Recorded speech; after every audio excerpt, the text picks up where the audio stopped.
Yo, what's going on, everybody? So it's a super long day. I'm exhausted.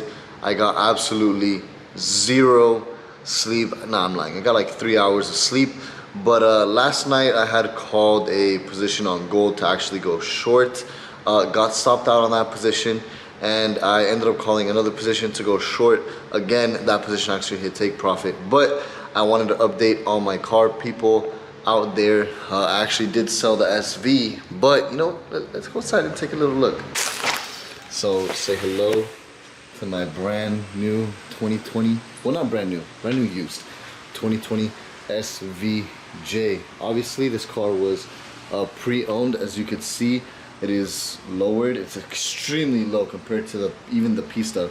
It is extremely low on some Velos wheels. I really love this spec. And it does have a full racing exhaust. I literally just got it yesterday, the day before this video might be published. So I got this car on Friday. Today is, no, I got this car Thursday. Today's Friday, right? But I'm absolutely in love. It's such an incredible car. It's a roadster, by the way. So you can see, one of 800. A little bit more rare than the regular SVJ.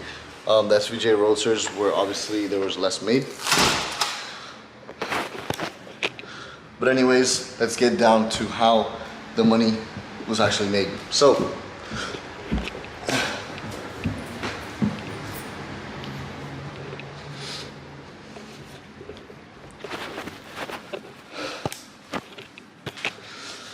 like I said, last night I ended up taking a short position on gold. I did get stopped out. I did record the other part of the trade. So what I'm gonna do is start the breakdown now, and then we'll get into the profits. So I'll talk to you guys after the initial breakdown starts. Yo, what's going on, everybody? So I wanna pretty much do another live trading video because I haven't done one of these in quite some time, and I want to kind of break down my current gold position, which is up 15 pips, which relatively isn't much compared to the move I'm looking for. I'm pretty much looking for a continuation of this bearish trend that we have here, and I'm going to be going over the probabilities of this trade and why I actually decided to take this position. So now this week hasn't been the best week for me, right? It is currently Thursday London session or Friday morning New York session at this point in time. I took a loss previously on gold. So this week so far I took 3 trades. No, I've taken 6 trades. 3 of them were winners, 3 of them were losers. Obviously lost 3% on the losing trades, even though one of the trades on silver made me a 3-to-1 risk to reward ratio. So you know, it's not the best week in terms of win rate, but you know, it's just fine because I'm not losing money, right? So as you can see, I did actually just call this position here on gold as well. As you can see, it's pretty much the same setup. Here's the time as well. But yeah, so this is the long position that I'm currently in, or short position that I'm currently in. My bad, I'm a little bit tired. But when it came down to gold and me actually looking to go short, and why I've completely switched bias mainly has to do with FOMC and how pretty much the Federal Reserve is now forecasting, I believe it's at least 2 rate hikes by the end of 2023, which will obviously attract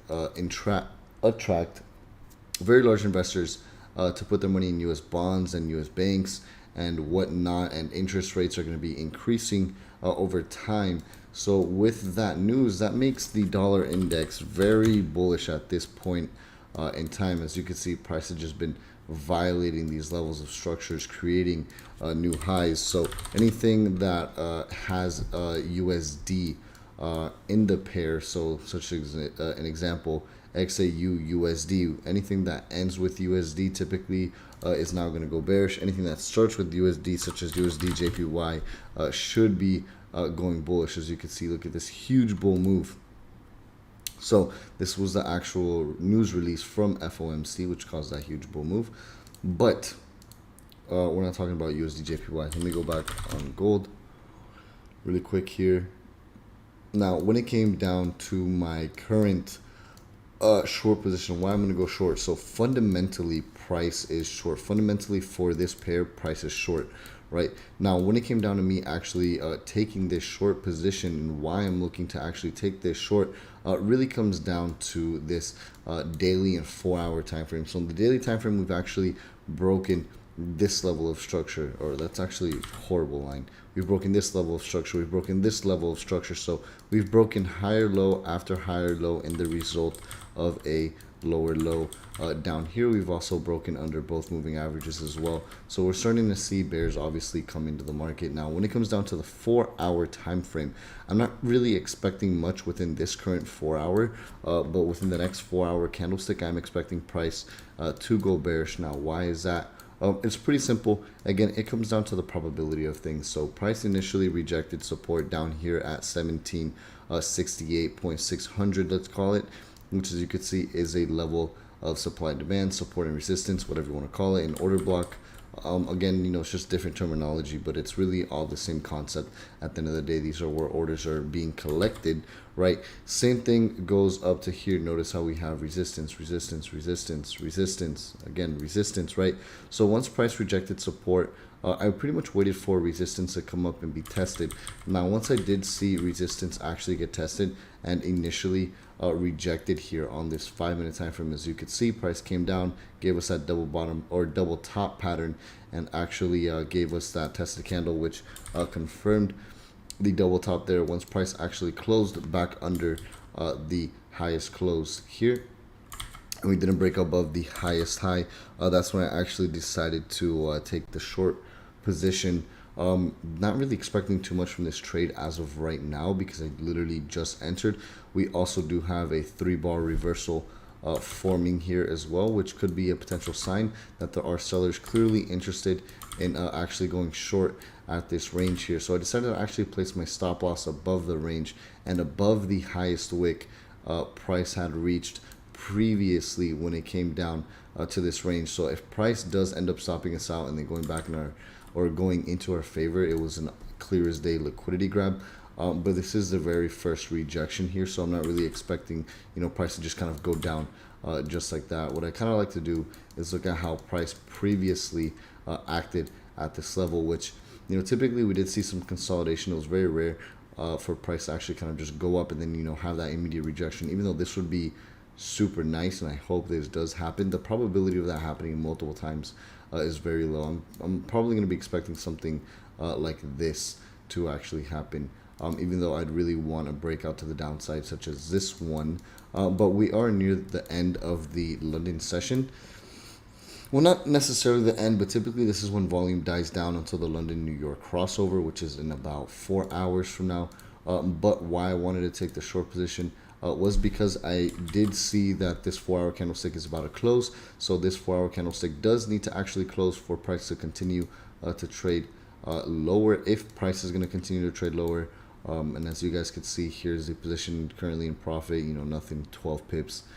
It's not much. So in terms of risk reward, I'm risking about 73 pips here to gain around 240 pips, and that's if price doesn't break to the downside and continue to actually make new lows, which would be great.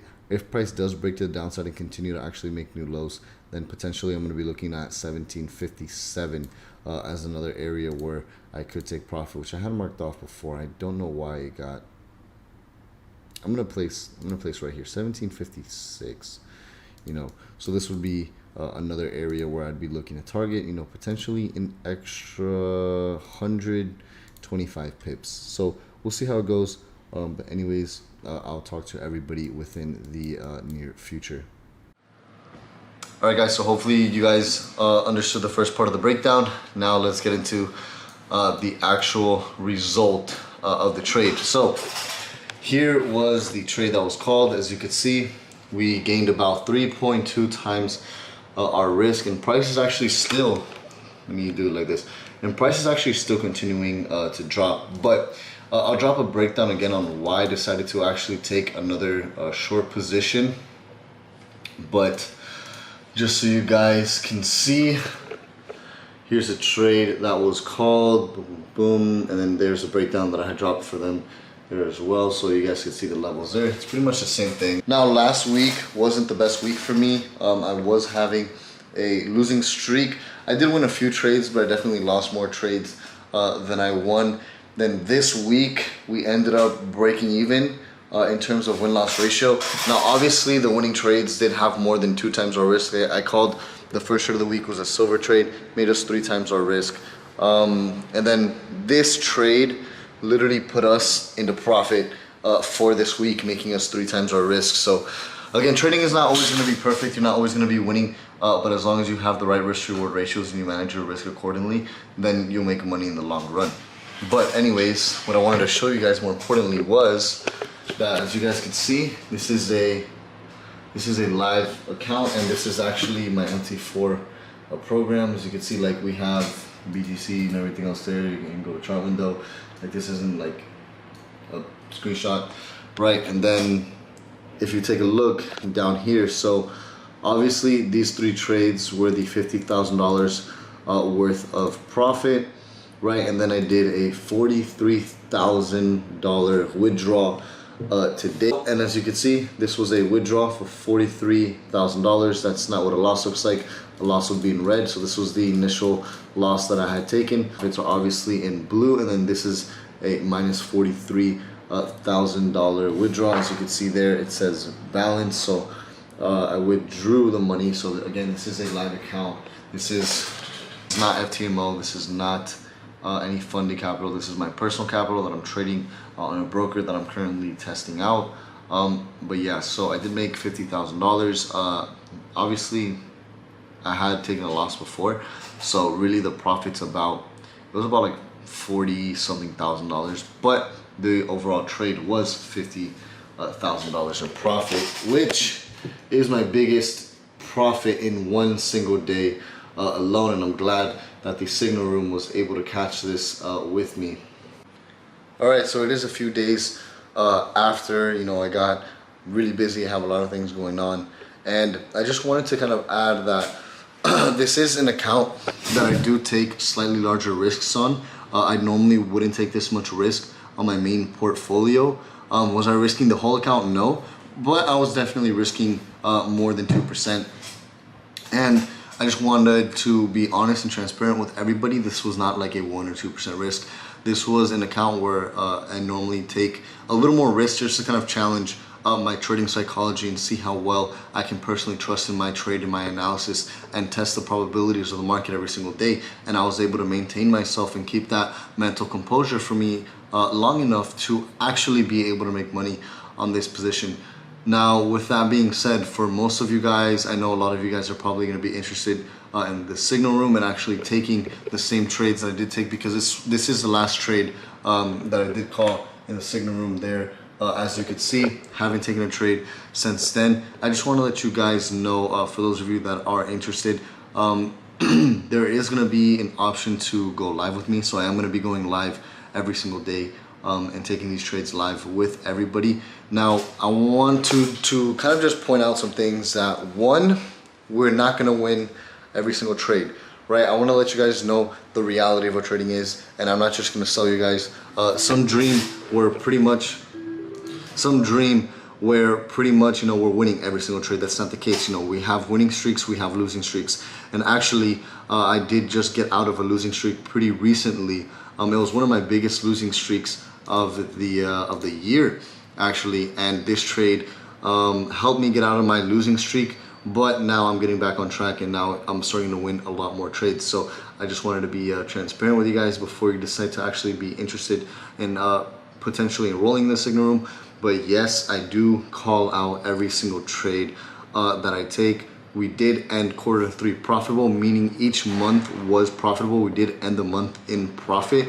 Last month we had 17 wins and only like 4 losses last month.